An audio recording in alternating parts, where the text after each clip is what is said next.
नमस्कार, मैं doctor Surabhi Narayani nursing home Supaul से आज आप लोग के साथ एएनसी विजिट, जिसे एंटीनेटल केयर या फिर प्रसव पूर्व देखभाल भी कहते हैं, उसके बारे में बात करने जा रही हूँ। एएनसी विजिट का मुख्य उद्देश्य गर्भवती महिला, गर्भ में पल रहे शिशु के स्वास्थ्य की देखभाल करना, गर्भावस्था के दौरान आने वाली समस्याओं को समझना, उसका निदान करना तथा एक स्वस्थ प्रसव को सुनिश्चित करना होता है। रेगुलर एएनसी विजिट आपके स्वास्थ्य कर्मी को एक स्वस्थ प्रसव करवाने में मदद करते हैं। अब यह एएनसी विजिट कब होना चाहिए? यह एएनसी विजिट तभी से शुरू हो जाना चाहिए जब महिला को यह पता चलता है कि वह गर्भ से है। उसे अपने डॉक्टर से मिलना चाहिए, अपने डॉक्टर की सलाह से अपना जो भी समस्या है उसको बता करके उसका समाधान करना चाहिए।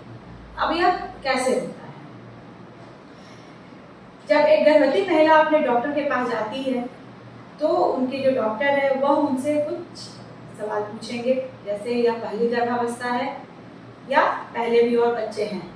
अगर पहली गर्भावस्था है तो शादी का कितना दिन हुआ है, आपने गर्भ निरोधन के लिए कुछ यूज किया है नहीं, पहले कभी बच्चा नुकसान हुआ है या नहीं हुआ है, इस तरह के कुछ सवाल। साथ में और कोई दिक्कत तो नहीं है, आपको कुछ सवाल पूछेंगे। अगर यह दूसरी गर्भावस्था है तो पहला बच्चा स्वस्थ है या नहीं है, डिलीवरी नॉर्मल हुई या सिजेरियन हुई, गर्भावस्था के दौरान और भी किस प्रकार की समस्या आई, खून की कमी तो नहीं रही, इस तरह के सवाल वो आपसे पूछेंगे, जिसके हिसाब से वो आपको खून की जांच, पेशाब की जांच और स्कैनिंग वगैरह एडवाइस कर सकती हैं। खून पेशाब जांच में मुख्यतः CBC, blood grouping, HIV, HbSAg, VDRL, RBS, चीनी की जांच और थायराइड प्रोफाइल करवाया जाता है। साथ में पेशाब की जांच भी की जाती है। अल्ट्रासाउंड महिला की शारीरिक समस्या के हिसाब से करवाया जाता है। पूरे गर्भावस्था में 2 से 4 अल्ट्रासाउंड एडवाइजेबल है।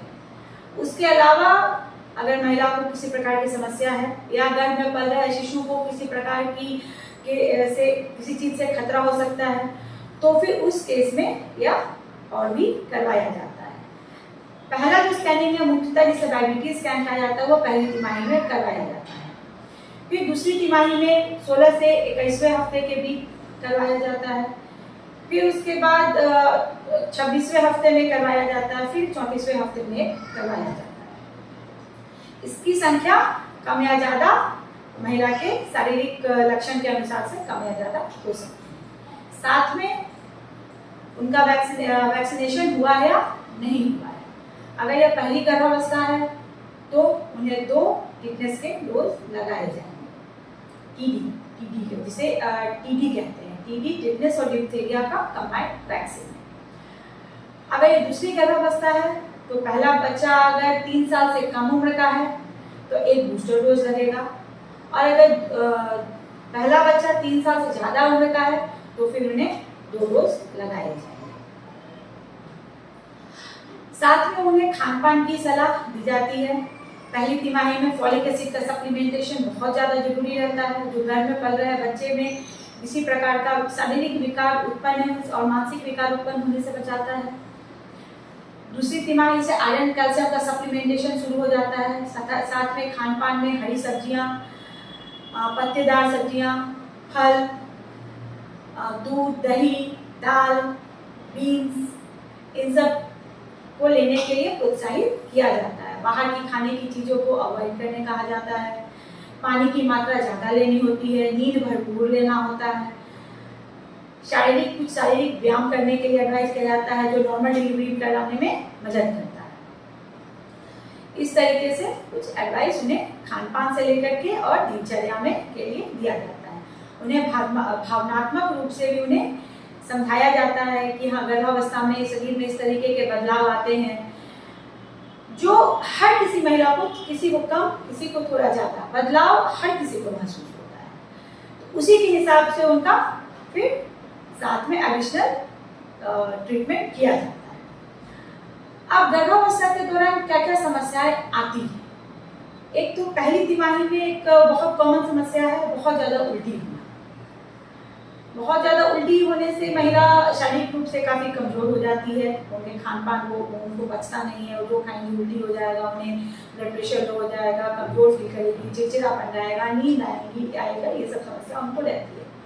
उसके लिए फिर उसके लिए मेडिसिन दी जाती है। यही समस्या अगर ज़्यादा हो जाए तो यह हॉस्पिटलाइजेशन की कंडीशन भी बन जाती है। दूसरी तिमाही में जो समस्या आती है वह कमजोर, अगर शरीर में खून की कमी हो जाएगी तो उन्हें कमजोरी रहेगा। तो इस तरह की समस्या उन्हें हाथ पैर में दर्द रहेगा, पैरों में दर्द रहेगा, कमर में दर्द रहेगा, चिड़चिड़ापन रहेगा, हमेशा थकावट महसूस होगा। इस तरह की समस्या उन्हें पोषक तत्वों की कमी की वजह से आता है। साथ में जो समस्या जो बहुत ध्यान देनी है वो है हाई ब्लड प्रेशर। कभी कभी कुछ समस्याएं गर्भवती महिला को ना गर्भावस्था से पहले होती है और ना गर्भावस्था के बाद होती है। इस 9 महीने के दौरान शरीर में आने वाले शारीरिक और मानसिक बदलाव के कारण कुछ बीमारियां होने आती हैं, जैसे हाइपरटेंशन हो जाना। और यही हाइपरटेंशन जब शरीर में जब ब्लड प्रेशर का बढ़ जाना, जब यह पैरों में सूजन, पेशाब में प्रोटीन का आना और सर दर्द के साथ आता है, तो इसे प्री-एक्लेम्पसिया टर्म दिया गया है। और इसके साथ अगर महिला को चमकी आ जाए तो इसे एक्लेम्पसिया टर्म दिया जाता है। एक्लेम्पसिया एक ऐसी जानलेवा गर्भावस्था की कंडीशन है जिसमें अगर सही समय पर उन्हें उचित उपचार ना मिले तो महिला की मृत्यु तक हो जाती है। साथ में गर्भावस्था के दौरान महिला के शरीर में चीनी का बढ़ जाना, यह भी समय से पहले डिलीवरी होने की समस्या हो सकती है। बच्चे का सर बड़ा हो जाता है, एमनियोटिक फ्लूइड की मात्रा बढ़ जाती है, जिससे कि फिर आगे समस्या होती है। इस तरह की समस्या हो सकती है। साथ में पोषक तत्वों की कमी हो जाती है। संक्रमण अगर हो गया है किसी प्रकार का, क्षय रोग या फिर HIV, कुछ महिला HIV पॉजिटिव हो जाती हैं, हेपेटाइटिस B, इस तरह की कुछ समस्याएं हैं जो ज़्यादा गंभीर होते हैं, जिस पे हमें गंभीरता से ध्यान देने की जरूरत होती है। तो इसमें महिला का जो WHO के अनुसार पूरे 9 महीने में एक गर्भवती महिला को कम से कम अपने डॉक्टर के पास 8 बार विजिट करना होता है। पहला विजिट मुख्यतः पहली तिमाही में, दूसरी तिमाही में 30वें और 24वें हफ्ते में 2 विजिट करना होता है, और तीसरी तिमाही में 5 विजिट करना होता है। इतना करने के बाद कम से कम ये तो पता लग जाता है कि हाँ, ये जो महिला है इसकी जो गर्भावस्था है वो कैसी रहेगी। गर्भावस्था 9 महीने का सारा कुछ एक सुनिश्चित कर देना कि ऐसा हम करेंगे तो ऐसा ही होगा, कहना बहुत मुश्किल होता है। लेकिन हमारा जो मुख्य प्रयास होता है कि जो इस समय जो गर्भवती महिला के शरीर में जो बदलाव आ रहे हैं वो या तो शारीरिक है या मानसिक है, उन्हें हर तरीके से सपोर्ट किया जाए। साथ में उनकी समस्या का निदान करके एक स्वस्थ प्रसव को लाया जाए। क्योंकि जब माता और बच्चा जब आप डिलीवरी के बाद एक बच्चे को गोद में लेते हो ना, तो वो एक अलग अनुभूति होती है।